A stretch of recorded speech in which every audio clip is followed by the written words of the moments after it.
Assalamualaikum warahmatullahi wabarakatuh. Perkenalkan, nama saya Irwan Nugraha dari SMK Negeri Kadipaten Kabupaten Tasikmalaya, guru mata pelajaran Proyek IPAS. Di video sebelumnya saya sudah membahas tentang CP, TP, dan ATP, di mana sudah terbentuk TP dan ATP yang sesuai dengan sintak model pembelajaran PJBL. Nah, sekarang saya akan membahas tentang modul ajar. Nah, Bapak Ibu sekalian, mari kita lihat dulu peraturan pemerintah yang berkaitan dengan mata pelajaran Proyek IPAS, yaitu Permendikbudristek nomor 12 tahun 2024 tentang kurikulum.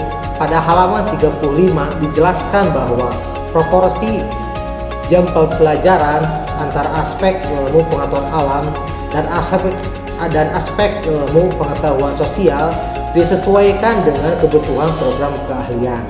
Jadi Bapak Ibu, proporsi jumlah jam itu disesuaikan dengan program keahliannya, apakah lebih banyak ke arah IPA-nya atau lebih ke arah IPS-nya.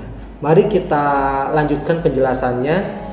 Nah, di halaman 34 masih dalam Permendikbudristek nomor 12 tahun 2024 bahwa untuk proyek IPAS itu terdiri dari alokasi untuk intrakurikuler itu sebanyak 162 JP selama 1 tahun, dan untuk P5 itu ada 54 JP, totalnya ada 216 JP. Nah, untuk yang intrakurikuler yang 162 JP, silahkan Bapak Ibu untuk menjabarkannya, mana yang mau banyak ke IPA-nya atau mau banyak ke IPS-nya. Misalkan di jurusan teknologi, otomatis proporsi IPA-nya akan semakin banyak daripada IPS-nya. Nah, kalau di jurusan Bismen itu pasti aspek sosialnya IPS-nya akan semakin banyak ya, dibanding dengan aspek IPAS-nya. Nah, Bapak Ibu yang saya hormati, di halaman yang ke-39 masih di Permendikbudristek nomor 12 tahun 2024 itu dijelaskan bahwa mata pelajaran Proyek Ilmu Pengetahuan Alam dan Sosial berisi muatan tentang literasi ilmu pengetahuan alam dan sosial yang diformulasikan dalam tema-tema kehidupan yang kontekstual dan aktual. Jadi untuk mata pelajaran Proyek IPAS itu isinya tentang literasi ya, tentang IPA yang berkaitan dengan tema-tema kehidupan yang kontekstual dan aktual yang ada di sekitar kita. Jadi Bapak Ibu, untuk modul proyek ini harus ada tema di dalam modul itu.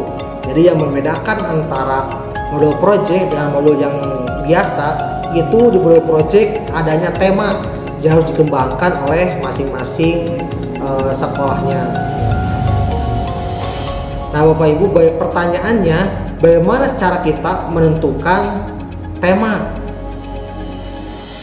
Nah Bapak Ibu, bisa kita lihat dari tujuan pembangunan berkelanjutan yang dikembangkan oleh SDGs, yaitu ada 17 tema yang bisa kita kembangkan.